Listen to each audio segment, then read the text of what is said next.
آئلہ اور اون کی دوریاں کم ہونے کا نام ہی نہیں لے رہی۔ آئلہ کو سب سمجھانے کی کوشش کرتے ہیں۔ اس بار تو بی جان نے بھی آئلہ کو صاف کہہ دیا ہے کہ اون میں کیا کمی ہے۔ مجھے یہ تو تم بتاؤ کہ تم اون کے ساتھ جس طرح کا رویہ رکھے ہوئے ہو تو تم مجھے ایک کمی تو اون میں بتا دو۔ اون جیسا شریف لڑکا ہمارے گھر میں دوسرا ہے ہی نہیں۔ اون سب سے پیار کرتا ہے، سب کا خیال رکھتا ہے، تو تمہیں کیا اعتراض ہے اون سے؟ تو یہاں پر جب آئلہ اپنی بی جان کو یہ کہہ دیتی ہے کہ مجھے اون سے کوئی بھی شکایت نہیں ہے، مجھے اس سے کوئی بھی اعتراض نہیں ہے، صرف میں اس کے ساتھ اپنی زندگی اس لیے نہیں گزارنا چاہتی کہ وہ میرے ماضی کے بارے میں سب کچھ جانتا ہے، تو اس نے مجھ پر ترس کھا کر شاید مجھ سے شادی کی ہے، یا پھر فیوچر میں جا کر وہ کبھی مجھے اس چیز کا تانا دے سکتا ہے۔ تو بی جان اس کو اس بات کا یقین دلاتی ہیں کہ اون کی نیچر ایسی نہیں ہے، اون ایسا بالکل بھی کرنے والا نہیں ہے۔ اور جب اون کے ساتھ بات ہوتی ہے زورا کی، تو زورا بھی اون سے یہ کہتی ہے کہ آئلہ ابھی غصے میں ہے،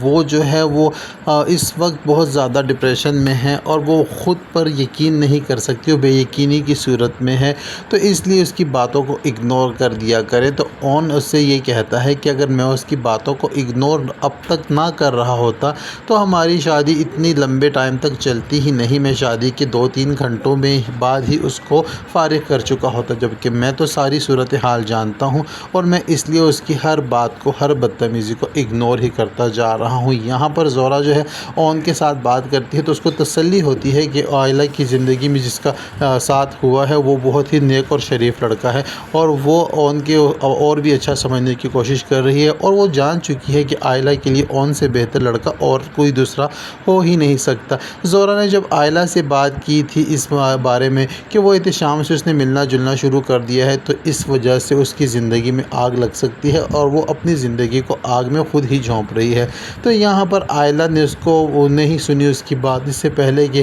آئلہ کوئی قدم اٹھاتی تو اس کے بابا نے تو اس کو گھر سے ہی نکال دیا ہے۔ لیکن بی جان نے بھی اب آئلہ سے ہی صاف الفاظ میں کہہ دیا ہے کہ اون جو ہے اس نے تمہیں اس وقت سہارا دیا، اس وقت اپنا نام دیا جب پوری دنیا تمہاری کردار کشی کر رہی تھی اور تمہارے کردار پر انگلی اٹھا رہی تھی، تو اس کا بھی تمہیں اب یقین نہیں آتا کہ اون کتنا شریف ہے، اس نے تم پر کتنا بڑا احسان کیا ہے۔ اب بی جان کی باتیں اور زورا کی باتوں کے بارے میں جو ہے آئلہ سوچے گی اور سوچنے پر مجبور ہو جائے گی، اور اون کا رویہ تو شروع دن سے ہی آئلہ کے ساتھ بہتر ہے، اور وہ یہی چاہتا ہے کہ آئلہ کو کسی طریقے سے بھی دکھ نہ پہنچے، اس کو خوشی ہی ملے، کیونکہ اس نے بہت زیادہ دکھ اور تکلیفیں جھیل لی ہیں، لیکن آئلہ کا دماغ ہے کہ وہ جگہ پر آنے کا نام ہی نہیں لے رہا۔ ادھر دوسری جانب اگر بات کی جائے عارفہ کی، تو عارفہ بی جان سے کہتی ہے کہ آپ میرے بیٹے پر الزام لگا رہی ہیں، تو یہاں پر بی جان عارفہ سے یہ کہہ دیتی ہے کہ تمہارے بیٹے کی ڈور جو ہے اب تمہاری بہو کے ہاتھ میں ہے، تمہارے ہاتھ سے نکل چکی ہے، اب جو وہ لڑکی اس سے کروانا چاہتی ہے یا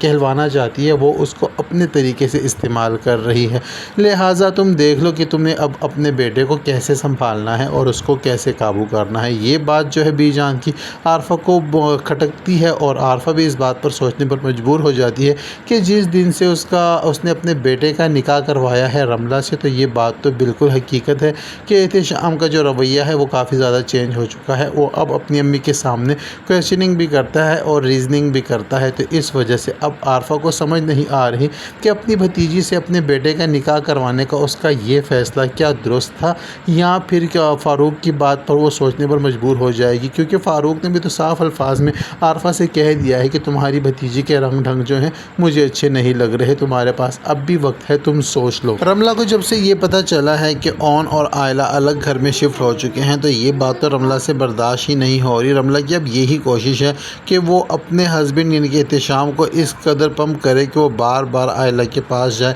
اس کو فون کرے، اس کو میسیجز کرے اور اس کو اس بات کے لیے راضی کرے، کنونس کرے کہ وہ اس کو معاف کر دے اور اس کے ساتھ اپنے تعلقات پھر سے بحال کر لے۔ لیکن اب جو ہے اون کا جو تعلق جڑ چکا ہے آئلہ سے اور ان کو اب سیپریٹ گھر بھی مل چکا ہے، تو اب اون جو ہے بہت زیادہ کیئر کرنے لگا ہے آئلہ کی، اور آئلہ اب احتشام کے بارے میں سوچتی ہے یا نہیں سوچتی یہ تو مجھے بھی نہیں پتہ لگ رہا، اندازہ نہیں لگ رہا، کیونکہ اوپر سے تو آئلہ یہ کہتی ہے کہ وہ اون کے بھی نفرت کرتی ہے اور احتشام سے بھی نفرت کرتی ہے، بلکہ اس کو مرد کے نام سے ہی نفرت ہے، اس کے نظریے کے مطابق سارے مرد ایک جیسے ہی ہوتے ہیں۔